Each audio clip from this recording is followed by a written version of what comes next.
Hello, hello, hello, everybody. Welcome to another episode of Karmy's Corner, where we discuss everything esports and esports related. Today, we're talking about a topic that I'm actually pretty passionate about and been following for quite some time, and that is what's going on with FaZe. If you guys don't know, back in the day, FaZe was started up obviously by a lot of kids just in the Call of Duty scene, trick shot, and then they kind of blew up and rose to fame, and they kind of grew that brand off of the content they created online. Um, as most companies do, they expanded and became a massive company. I think at one point they were estimated at like $780 million is when they launched their IPO. They're a massive esports organization, but the same people that kind of brought them to that limelight were forced out by the C-suite, the upper management, and then those same people that took over the company essentially killed it, right? From what we've seen online, they, like I said, they had their initial public offering at around, I think, 730 or 700 some million dollars, right? At the time, they were the largest esports organization on the planet. They had a larger online audience and fan base than the Dallas Cowboys, which, if you guys don't know, is one of the most recognizable brands on the planet. They're worth like $5 billion, right? Or even $6 billion now. But since then, they have very quickly dropped from that top spot. Recently, they were picked up by, I want to say, Overactive Media. I forget the parent company name. I think I'm getting those mixed up with the Toronto group there. But they were picked up by a parent company, the same company that did own Complexity. Complexity was sold back to the original owner, and because of that, they had the working capital and the availability to pick up FaZe. So they're under new parent company, but they brought in the original management, the original guys that started the company. So you got Banks back in there. Let's just go down the list here. So basically, you got Adapt, Apex, Banks, Jev, Kason, Nick Merckx, Replays, Ronaldo, Rug, Scope, Swag, Temper, Your Age, and Zuma. Everybody else is cut. Everybody else is cut. So you have Banks coming in. He said he's going to go scorched earth, and he did it. And to be fair, we're going to talk about it in this video about how I think it's the right move. It's a controversial take from what I'm seeing online, but I think it's going to be what's for the best. So the people that got cut, we'll go down the list here as well. It's FaZe Agony, Blaze, Booyah, Seabass, Scissors, Fauty, Faxuty, don't know how to pronounce that, Flea, High Sky One, J Smooth, Kaylee, Nate Hill, Neo, Pros, Replay, Santana, Sway, and Testy. So that is what's kind of causing the controversy online, is that those are a lot of big names. If you follow FaZe, or if you're into watching any amount of content online, you've probably watched some of their videos, maybe even unintentionally through TikTok, Reel, Shorts, all that stuff. They basically came in, went scorched earth on every member of FaZe that wasn't really recruited by those original members, right? The reason for doing so, and this is kind of what I agree with, is that FaZe, like I said, they were started by a bunch of kids, right, that just made Call of Duty trick shot videos, right, and they blew up online, and they really rode that that creativity and that level of fame in the early days of like YouTube and all that stuff, even before live streaming was a big thing. They really rode that to the top, right? They were able to beat out groups like Optic, who kind of pioneered what the montage scene was and kind of took over the YouTube space for quite a long time. And they did that strictly by being best friends. You just had a group of kids that made good content. They're funny. You wanted to watch them, and that's what they built the brand off of, right? Obviously, as you grow a brand like that, you have to expand on that, right? You got to grow. You got to be able to make sure that growth stays pretty linear, right? So obviously, they're going to recruit more. They're going to do a lot more things to push the business forward, make it more profitable, keep bringing in different avenues of revenue to make sure that they have the capital to continue that growth, right? So through that, they're able to expand into a lot of different esports. They've been the top of every esport they've tried to be a part of. And because of that, they had to bring in more and more people that knew what they were doing, right? Like I said, this was a company made by really just a bunch of kids at the time, right? That I don't think any of them had the business degrees or accounting degrees or any real life experience that would help them start a company like this, right? It kind of fell into their lap in a sense, and they created something bigger than themselves, right? And I think they'll admit that at the time too, is that they really grew something that was just like lightning in a bottle, right? It's hard to replicate this. It would be hard nowadays, especially to replicate this, right? So when you get to that point, you do need to bring on people that are formally educated in these sort of situations, right? You get a lot of big companies that want a piece of the pie that you've built, and unfortunately, over the time, as they brought in more investors and they had a board of directors that came on board, the company got bought up by a parent company. those same people that bought the company, they replaced a lot of the CEOs and they tried to turn it into a business, which, as we've seen in the past over and over and over again, you can't run an esports company like a traditional business, right? Because anything to do with the online space that is built around attention, it's an attention market. You can't try and put the same sort of metrics on that or the same sort of mentality that you would like a brick and mortar business, like a Walmart or a store that sells clothing, right? Or even like these online financial services or anything, even like a marketing company, right? You can't kind of keep that same scope of vision when you're talking about esports because it's a lot more broad than that, while at the same time a lot more, I don't know the word I'm looking for. It's just a lot more, it's just so different, right? You can't put the same sort of ideals into an esports company that you would just a traditional company, right? And we see it time and time again. A lot of companies that come in, right, like Optic, when Hector sold that off to Infinity, there, they burnt it into the fucking ground. Sorry for swearing, but they ran that company into the ground, right? And we've seen it with FaZe. Like I said, at one point they were $780 million IPO, and then I'm pretty sure the parent company that just bought them back and put FaZe or Banks back in charge bought it for like $17 million. And that's like within a 2-year time frame or something. That's unreal. They speed ran that thing into the ground. Any percent right, turbo dove it into the fucking dirt. So all the decisions that that company made had to be reverted, right? Banks gets the keys back. He's told by the company that bought it out, like, we want Prime FaZe back, right? Because that company is unbelievable. They have like 5.4 million followers on Twitter. That's huge.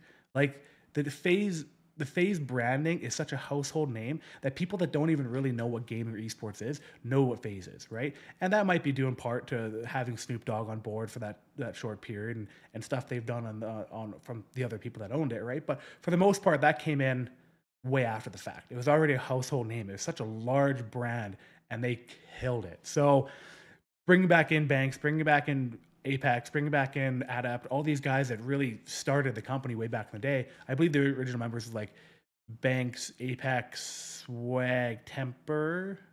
Don't quote me on that. I don't know the original 5 members there, but bringing them back in, you had to expect they're going to make some drastic changes, right? And Banks did just that. He came in, scorched earth, the living shit out of it, and people are pissed off online. And I don't really understand the upset about it, right? And this is what drives me nuts about the online. Maybe it's just people in general, but like people will sit there and criticize the shit out of FaZe and where it's at, and they'll give him shit for bringing Snoop Dogg on board. They'll give him shit for that girl from, I think it was Stranger Things. They talk a bunch about how terrible of a decision that is, right? They'll complain about the FaZe, what it's become, and then they bring Banks back in, and Banks is like, cool, let's bring it back to the original roots. Let's regrow this bitch, right? So he drops a bunch of people. And then people are mad about it. They're like, oh, this is not what we wanted. Why'd you drop this person? This person's so good. It's like, man, because they're not the original members. They don't have a genuine relationship with any of the original people, especially the people taking over right now, right? And Banks said that very thing. He had a reply to Kaylee saying that, like, it's no hard feelings. We don't think you're a bad creator. You're an amazing creator, but you're not. They can never have a genuine relationship with that person because they were recruited by a group that was now replaced, and for a reason, because they ran FaZe into the ground. So coming in and scorch earthing it, bringing it back down to the roots to regrow it from where they know they can take it to back to the limelight, right, is the only option they have. And I think it's a right move to make. Like I said, there's a lot of great creators that were dropped. It's very unfortunate to see, but they're amazing creators. They will find a new home, right? FaZe has to do what they're doing to make it back into the limelight. And it's not going to be the same FaZe it used to be, right? Banks talked about this. Like, they're all older now. Some of them are married, have kids, they have other things on the go, but they can't try to bring it back to its peak with where they're currently at, right? Like, you can't sit there and try the same thing over and over and over again and expect a different result, right? So I personally agree that this was the best move they could have made. I know it's disheartening. I know people are really upset about it. They did cut a lot of amazing people, and who knows how that's going to play out in the long run, right? But FaZe was on a one-way ticket to hell, basically. They were just going straight down. Their stock was tanking so quick that they had to do something. And if they wouldn't have, it would have went to the dirt anyways. So you got to go in there and try to shake it up as hard as you can. And I think Banks did just that. So alongside agreeing with this decision, I think people need to really address the fact that They think Banks is going to turn this into some crypto pump and dump, which is just not going to be the case. If any of you were in the crypto space or the NFT space during its peak, Banks was one of the most, I would say, one of the more honest people in that space. And I know that's hard to say, right? Because I personally made a lot of money in NFTs, right? I flipped NFTs, did it full time for like a year and a half, right? I made a lot of money from it. I know the space pretty well, right? Banks was the one voice that I would listen to like it was gospel, right? And he didn't pump and dump a single project from my personal awareness, right? Nothing that I personally bought into. And if he bought something that went to zero, he held his bags till zero. He was not someone that bought in and then dumped money and then left it on his community to hold the bag, right? He's held a lot of shit to zero. The guy's lost a lot of money as well as made a lot of money too, right? But for people thinking he's just going to turn it into some crypto pump and dump, that's just not what he does. He's never done it in the past that I've noticed, at least, right? I've followed him very, very strictly on a lot of plays within the NFT space. And you can have your own opinion about NFTs. I have mine as well, right? I think the space right now is a big cesspool of scamming, right? Even when I was a part of it, there was a lot of rugs that were just straight up scams, right? And it's got a bad rap. I think the technology of NFTs could be very useful in the gaming space in the future, but I think that has to be worked out a lot more before they implement it. But like I said, you can have your own opinion on NFTs. I understand where they're coming from on both sides. I've been on both sides of it. But to sit here and try and think that Banks is going to turn it into a crypto pump and dump, why would he do that now? Why would he utilize his company when he hasn't even utilized his own personal brand name, right? Like they kicked out Jarvis for doing the same thing, right? They had that crypto pump and dump with save the kids, right? He did a crypto pump and dump on them there, and he got kicked for it, right? So I mean, to expect them to change their morals on that is kind of ridiculous. Instead of criticizing Banks for trying to innovate stuff, we should kind of just allow him to see what happens, right? The guy's proven time and time again that he understands the internet culture. He does, to a great extent, right? He was right about the NFT space, right? He got into crypto. He's grew FaZe into what it is today. Like the guy understands the attention market and he knows how the internet works. He knows how to speak to an audience. He knows how to grow a brand. He's incredible at it. He's one of the best at it. So I think people really need to stop criticizing. I think if you're a fan of FaZe, you need to view this as a rebirth of what you once loved. It's going to look a lot different. You know, like I said, it's not going to have the creators you came to love, right? But if you like the original FaZe, and that's what they're going to try and rebuild. What that looks like now, we don't know the full extent of it, but I think this is, once again, the best way about it. I think they're going in the right direction with it. I think it's going to hopefully help revitalize this brand. Whether they can bring it back to the same peak of like the New York house is going to be very hard to imagine, because that was just peak esports and peak FaZe as a whole. It would be very hard to replicate that. But I think they'll most certainly be able to bring it back from the point they're at now, right? Like it would be hard not to take that brand that the former owners absolutely killed to be able to bring it back to something of relevance of what it once was, right? So I think people just need to take a step back, trust the process, trust Banks, trust all the guys over at FaZe, right? Because they know what they're doing. They have a game plan clearly, right? Like Banks has showed decks from over a year ago that stated exactly what they're going to do now. So these guys have been planning this for a long time. It's not like Banks was given back power and then he just decided to kick everyone that he didn't like or that he didn't personally recruit. This is something they've had in the game plan for quite a while. It's a reason why they're able to find another parent company to buy FaZe back. It's a reason they were put back in power. The group that bought it, I keep saying Overactive Media. I think that's wrong. I'm pretty sure that's a group out of Toronto, but the group that bought them did amazing work with Complexity, right? So they know what they're doing in the esports space. So to buy FaZe and put these people back in power, they obviously have a game plan. They have a long-term plan that's going to be a positive return on their investment, clearly. And you just got to sit back, be patient, and trust the process and trust the guys in place. And I'm excited to watch and see what they do from here on out.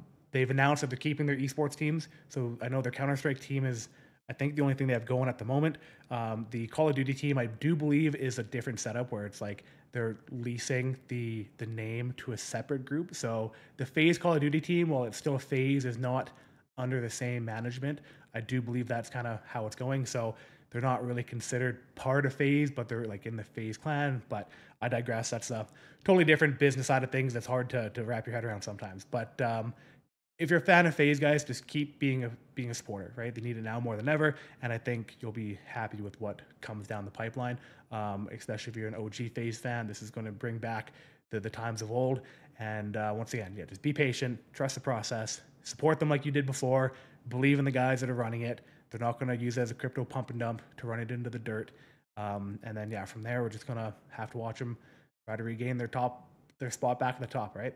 So if you guys like the video at all, make sure to leave a comment. Let me know your decisions or your thoughts on all of this too, right? Because I feel like it's such a controversial thing online at the moment that I like having the discussions, right? So if you have a different point of view, reach out on the comments there. Let me know how you feel about it, and I'll be sure to get back to you on that. But anyways, guys, have a great day. We'll see you in the next one.